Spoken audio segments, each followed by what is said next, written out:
하겠습니다. 김동철 원내대표의 모두 발언 있겠습니다. 네, 스위스에서 진행되고 있는 2018 다보스 포럼에서 한국은 노동시장 경직성이 경제의 걸림돌이 되고 있으며 지속가능성 지표도 후퇴하고 있는 것으로 나타났습니다.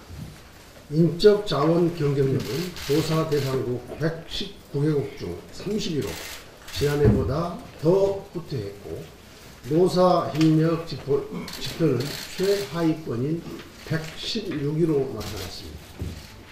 유연하지 못한 노동시장과 후진적 노사관계가 인적 자원 경쟁력의 발목을 잡고 있는 것입니다. 뿐만 아니라 지속가능한 경제성장 수준을 나타내는 포용적 개발지수도 대상 선진국 29곳 중 16위로 작년보다 2계단 내려앉았습니다. 특히 노동생산성은 29개국 중 24위에 그쳐 경제성장의 지속가능성을 갉아먹고 있습니다. 문제는 앞으로의 전망 또한 긍정적이지 않다는 것입니다. 세계적으로 노동시장 유연성이 강화되는 추세이지만 문재인 정부는 이런 흐름과는 대치되는 친노동 정책을 잇따라 내놓으면서 노동계의 촛불 요구서만 터져나오고 있습니다. 이로 인해 노사관계는 오히려 후퇴하고 정작 노사 어느 곳도 설득하지 못한 채 사회적 갈등만 키우고 있는 실정입니다. 문재인 정부는 노동자를 보호한다는 명분으로 비정규직의 정규직화만을 집착하지만 정작 비정규직들에게는 하지만 정규직만을 정상적인 것으로 간주하는 한 600만 비정규직 문제는 결코 풀릴 수 없고 당사자에게는 희망 고문만 될 뿐입니다. 비정규직 문제는 단순하게 정규직 전환만으로 해결할 수 없는 복잡하게 얽혀있는 노동 문제이자 경제 문제입니다. 뼈를 깎는 고통 분담이 동반되지 않는다면 결코 문재인 대통령의 말 한마디로 해결될 수 없는 문제입니다. 독일은 슈레더 전 총리가 2002년부터 시작한 하르츠 개혁에서 고통 분담을 보상하며 노동개혁 등 구조적 문제의 해결을 이루어 유럽의 병자에서 유럽의 맹주로 자리 잡았습니다. 프랑스 마크롱 대통령도 강력한 노동개혁 등 구조개혁을 통해 2012년 이후 처음으로 실업률을 10% 아래로 떨어뜨렸고 이 때문에 글로벌 기업들이 프랑스에 대규모 투자 발표를 하는 등 10년간의 장기 침체에서 빠져나오고 있습니다. 문재인 정부는 노동계의 압도적 지지로 탄생한 정부입니다. 노동개혁이야말로 스스로 진보 정권이라 말하는 문재인 정부가 앞장서 풀어야 할 당면 과제입니다. 문재인 대통령은 국민 모두에게 고통 분담을 호소하고 사회적 대타협을 통한 노동개혁 등 구조개혁을 단행해 주실 것을 다시 한번 촉구합니다. 아베 일본 총리가 평창 동계올림픽 개회식에 참석하겠다고 밝혔습니다. 아울러 문재인 대통령과 정상회담을 갖고 한일 위안부 합의에 대한 일본 측 입장을 확실하게 전달할 것이라고 했습니다. 스포츠와 평화의 재전인 평창올림픽에 아베 총리가 참석기로 한 것에 대해 환영할 일이지만 정작 우리 국민의 눈과 귀는 행암 위안부 합의 재협상 문제에 쏠려 있습니다. 아베 총리는 한일 위안부 합의에 대한 우리 정부의 추가 조치 요구를 받아들일 수 없다는 입장을 견지해 왔습니다. 역사적 범죄 행위를 진솔하게 사과하고 분명히 매듭지어야 미래지향적 한일 관계로 나아갈 수 있다는 점에서 대단히 실망스러운 역사 인식입니다. 문재인 정부는 2015년 한일 위안부 협상이 잘못되었다고 하면서도 협상 파기나 재협상은 요구하지 않는 회개한 입장을 내놓고 있습니다. 그런 만큼 이번 한일 정상회담에서는 국민이 납득할 수 있는 분명한 메시지가 아베 총리에게 전달돼야 할 것입니다. 친문 네티즌들은 어제 평화올림픽을 네이버 실시간 검색어 1위로 조작하는 데 성공했습니다. 그러나 댓글 부대가 실검 순위를 1위로 올려놓는다고 해서 평화올림픽이 되는 것은 아닙니다. 아베 일본 총리가 평창올림픽에 온다고 합니다. 아베 총리는 어제 기자들 앞에서 방한 계획을 밝히면서 위안부 합의에 대한 일본 입장을 문재인 대통령에게 확실히 전달하겠다. 대북 압박을 유지해야 한다는 점을 재확인하겠다고 했습니다. 우리는 와서 축하해달라고 초청했을 텐데 아베 총리는 따지러 오겠다는 겁니다. 문재인 대통령과 아베 총리의 동상이몽이 씁쓸합니다. 북한은 개막전야에 건군절 열병식을 하고 아베 총리는 위안부 합의를 거론하고 대북 압박 유지를 촉구하는 풍경, 이미 평화올림픽과는 거리가 있어 보입니다. 올림픽 전야에 열병식을 하겠다는 북한이나 잔치집에 따지러 오겠다는 일본 총리도 문제지만 우리의 대북 정책과 대일 외교 참으로 미덥지가 않습니다. 정부와 여당이 국회를 마음대로 법안을 통과시키는 법안 샌드박스로 착각하고 있는 듯합니다. 정부는 어제 정부 합동 보고에서 규제 샌드박스 입법 추진 계획을 밝혔습니다. 규제 불준법 대신 4개 분할 입법을 통해 규제 완화에 나서겠다는 것입니다. 기업의 혁신 성장을 돕기 위해 각종 불필요한 규제를 풀어주는 입법은 시급합니다. 그러나 4차 산업혁명 시대는 산업 간, 기술 간 융합이 핵심입니다. 산업 간 장벽은 허물어지는데 법을 분야별로 쪼개는 것이 합리적인지 의문입니다. 국민의당은 오래전부터 규제 불준법의 조속한 통과를 주장했습니다만 정부 여당은 외면했습니다. 그러던 정부 여당이 소위 규제 샌드박스 4법을 2월 국회에서 통과시키겠다고 합니다. 문제는 그 법안들이 아직 만들어지지도 않았다는 것입니다. 아직 만들어지지도 않은 법을 2월에 통과시키겠다고 하는 것은 야당의 존재를 무시하는 것입니다. 국회는 정부 여당이 마음대로 법안을 통과시키는 법안 샌드박스가 아닙니다. 국민의당은 정부 여당의 안이 나오면 꼼꼼히 검토한 후에 입장을 정리하겠습니다. 지난 9일 검찰의 압수수색을 당한 부영그룹은 조세 포탈, 횡령 혐의뿐만 아니라 주택 분양 과정에서 임차인들을 상대로 최초 주택 가격을 부풀려 높은 임대 보증금과 월 임대료를 책정해 임대 기간 중에도 막대한 수익을 창출한 의혹, 그리고 임대 의무 기간 종료에 따른 분양 전환 시에도 건설 원가를 부풀리는 방법으로 분양 전환 가격을 높게 산정해 막대한 부당 이득을 취하는 의혹 등 다양한 의혹을 받고 있습니다. 부영그룹의 부당 이득 취득 의혹을 세상에 가장 먼저 알린 부영연대는 2012년부터 부영그룹의 분양 전환가를 과다 책정하였다고 주장하며 소송을 제기하였고, 현재 부영그룹 계열사들을 상대로 전국적으로 약 200여 건의 부당이득금 반환 청구 소송이 진행 중인 것으로 확인되고 있습니다. 아울러 부영연대는 검찰의 압수수색 자료에 부영의 임대보증금 및 월 임대료 부당이득 규모를 산출할 수 있는 자료가 있을 것이라며 무주택 서민들을 상대로 한 부당이득 부분을 제대로 수사할 것을 요구하고 있습니다. 또한 부영임대 주택 주민들은 검찰이 확보한 자료를 근거로 관련 자들을 철저히 수사할 것을 촉구하고 있습니다. 이번 검찰의 압수수색을 계기로 수년간 끌어온 부풀려진 분양가 의혹의 진실을 제대로 파헤쳐야 할 것입니다. 국민의당은 수사 진행 상황을 면밀하게 지켜볼 것을 약속드립니다. 오늘 아침 미국에서 평창올림픽을 계기로 남북대화가 급물살을 타는 가운데 대북 추가 조치 고강도 카드를 꺼내들었습니다. 그리고 그 고강도 카드가 무역 해운회사들과 더불어서 북한의 원유관리 부처인 원유공업성도 처음으로 블랙리스트에 올릴 정도로 아주 강력한 카드를 꺼내들고 있고, 또 한편으로는 전략사단들의 움직임이나 안보 관련 핵심 참모들 뿐만 아니라 트럼프 대통령의 워딩들이 심상치가 않을 정도로 우려스러운 면이 많이 있습니다.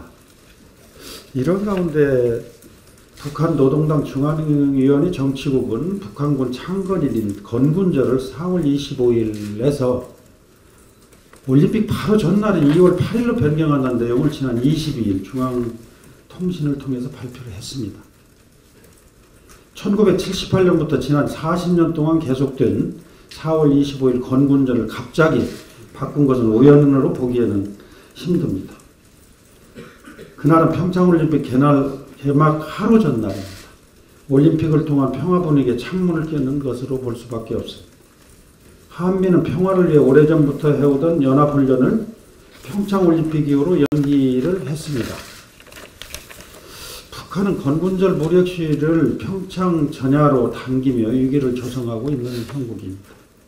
우리 국민은 북한의 열병식에 어떤 신무기와 ICBM이 등장할지 지켜봐야만 한 상황입니다. 그동안 국제사회의 결속, 그리고 한미동맹과 우리 정부의 노력으로 남북대화가 성사되고 어렵게 한반도 평화의 초석을 마련하는 기회를 얻었습니다. 이러한 우리와 국제사회의 노력에도 불구하고 북한의 태도는 조금도 변함이 없습니다. 우리에게 평화를 운운하며 한미연합훈련 중단을 요구하면서 대규모 무력 시위를 평창 하루 전날로 바꾼 북한의 이율배반적인 태도를 강력히 규탄합니다. 북한 관영 매체는 지난 14일 문재인 대통령의 신년 기자회견에 대해 남조선 당국자는 착각하지 말아야 한다고 하였고, 북한 고위직 관련은 어제 북한 현지에서 취재 중인 미국 NBC 기자를 통해서 핵 프로그램은 한국과의 대화 일부가 아니며 테이블에 올라있지도 않다고 분명히 전했습니다. 이 모든 것을 종합하면 북한이 올림픽 참가와 남북대화를 통해 얻고자 하는 바는 분명합니다. 평창올림픽에 쏠릴 세계의 이목을 자신들의 체제 결속에 이용하고 올림픽 기간 동안 핵무력을 완성시켜서 핵 보유국의 지위를 얻고자 하는 것입니다.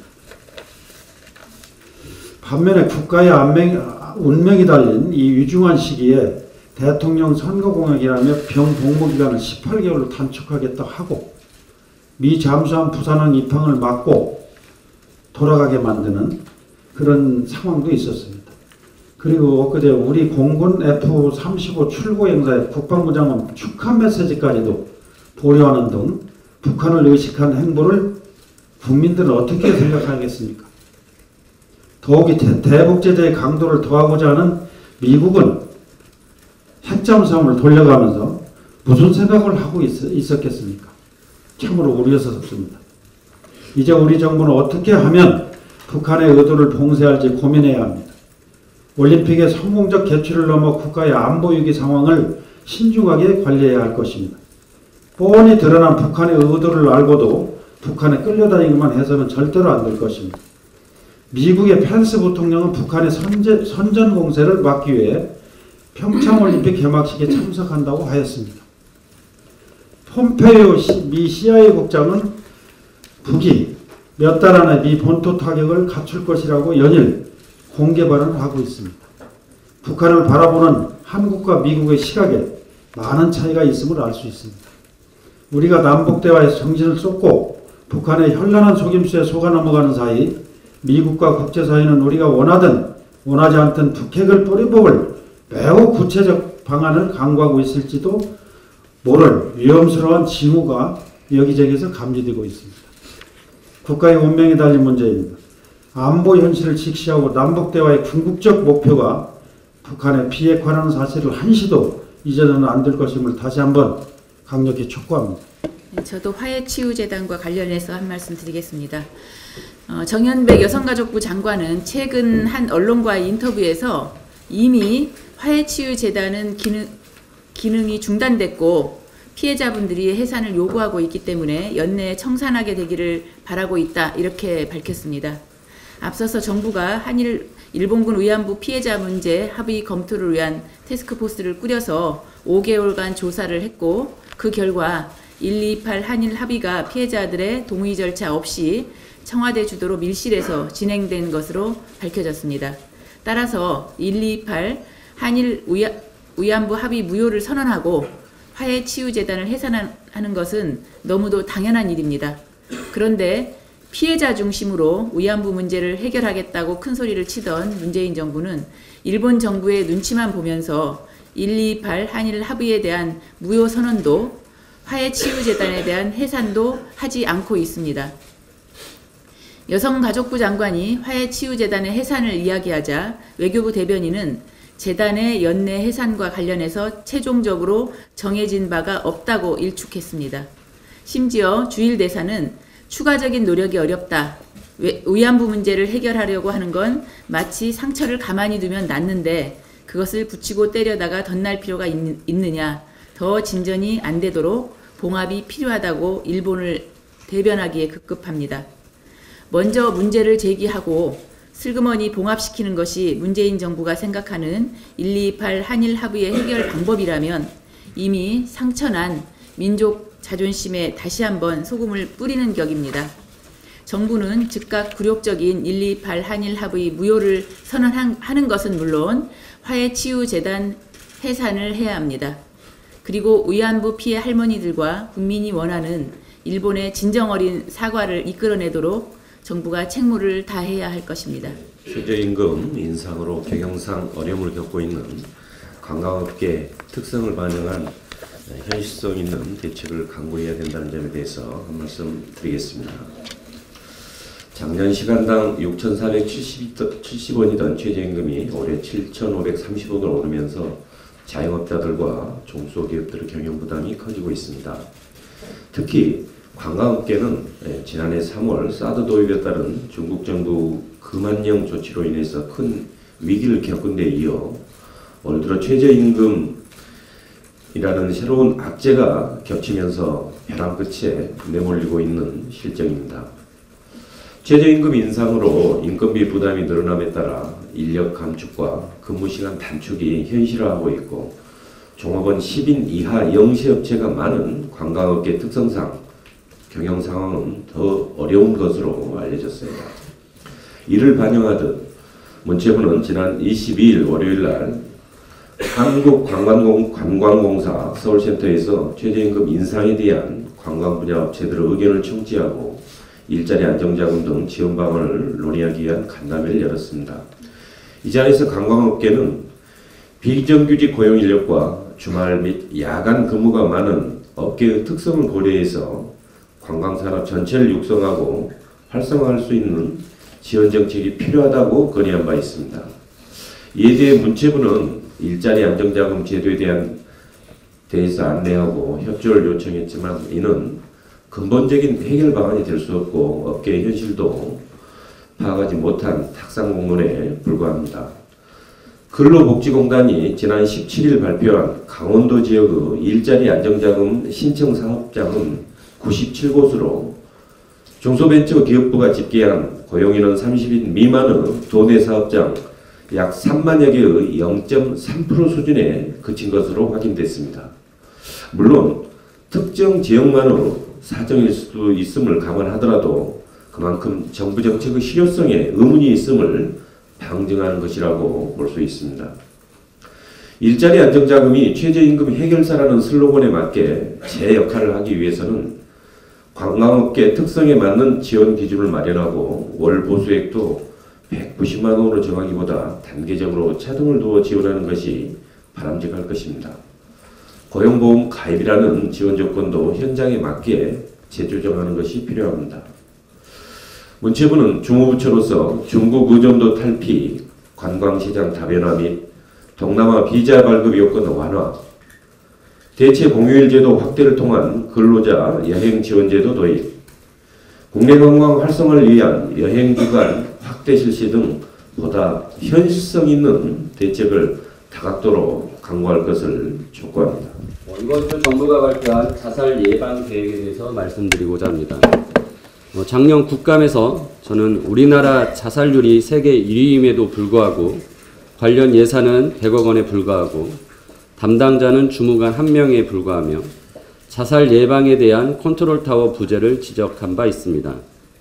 그리고 지난 23일 정부에서 자살 예방 국가행동계획을 발표하였습니다. 늦었지만 국무총리가 나서서 자살 문제에 대해 전면적으로 나서 대책을 마련하는 것에 대해 환영합니다. 그러나 몇 가지 문제점을 지적하고자 합니다. 우선 정부 계획에 따르면 자살 예방 게이트키퍼를 140만 명 양성한다고 합니다. 140만 명 중 100만 명이 공무원이고 24만 명이 중고등학교 교사입니다. 중고등학교 교사에게 전문적인 자살 예방 교육을 통해서 학교 현장에서 실효성 있는 자살 예방 3당 역할을 맡기는 것은 필요한 일이라고 하겠습니다. 하지만 전체 공무원을 모두 동원하는 것은 실효성이 의심되는 정책입니다.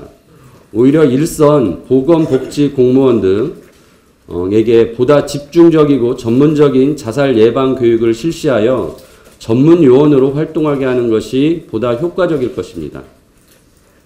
한편 현재 10대, 20대, 30대의 사망 원인 1위는 자살이며 20대, 30대의 자살 원인 중 1위는 정신과적 문제라고 합니다. 본 의원은 지난 국감에서 국민건강검진 기본 항목에 정신건강검사를 문진이 아닌 상담 방식으로 전환하고 검사 연령도 하향해야 된다고 얘기한 바 있습니다. 그러나 이번 정부 대책은 20대, 30대에 대한 정신건강 검진 대책이 없습니다. 또한 정신과 상담을 회피하는 사회적 분위기를 볼 때 기존의 문진 방식을 유지하고 횟수만 늘린다는 것은 효과가 없을 것입니다. 다시 한번 자살률을 낮추기 위해 국가건강검진에 정신건강 상담을 추가하고 그 대상을 청년층까지 확대할 것을 제안합니다. 이상입니다. 이상 공개 발언을 마치고 비공개로 전환하도록 하겠습니다. 언론인 여러분들의 협조 부탁드리겠습니다.